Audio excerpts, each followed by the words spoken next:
So మొత్తం రెహానా ఒకటి over రెండు ప్రాబ్లమ్స్ ఉన్నాయి.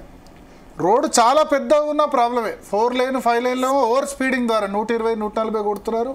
ఇప్పుడు అవుటర్ రింగ్ రోడ్లో ఎదురెదురు వాహనాలే రావు, ఆయన ఎందుకు ప్రమాదాలు జరుగుతున్నాయి? అతి తక్కువ ఉన్న ప్రాబ్లమే.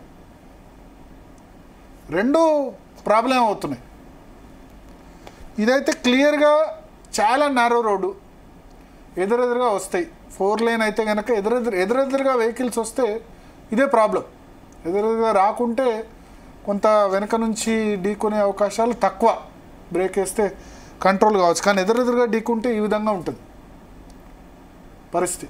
ఓవర్లోడు, ఓవర్ స్పీడు, రోడ్డు అన్నీ కూడా ప్రాబ్లం. ఏదైనా మనం కళ్ళు తెరవాలి. 10-15 రోజుల్లోనే కర్నూలులో ప్రమాదం ఇవి చూసిన తర్వాత ఖచ్చితంగా కళ్ళు తెరవాల్సిన అవసరం ఉంది. ఓవర్లోడు, over speed, drunk and drive, road quality ప్రభుత్వాలు చేసేదానికంటే నా ఉద్దేశం ఏంటంటే వాహన డ్రైవర్లు ప్రజల పార్టిసిపేషన్ ముఖ్యం. రోడ్ సేఫ్టీ అదర్వైజ్ 800 రాష్ట్రంలో లాస్ట్ ఇయర్ 800 హత్యలు అయితే 8,000 మంది రోడ్డు ప్రమాదాలు చనిపోయారు.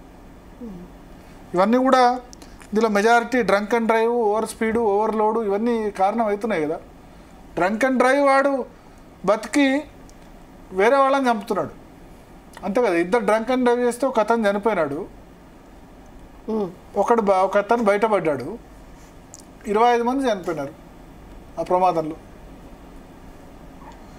So road safety is utmost important. Public participation లేనిది మాత్రం ఇది సాధ్యం కాదు. పబ్లిక్ పార్టిసిపేషన్తోనే సాధ్యం అని చెప్తాను. ఓకే మరి థ్యాంక్స్ ఫర్ ద అనాలిసిస్.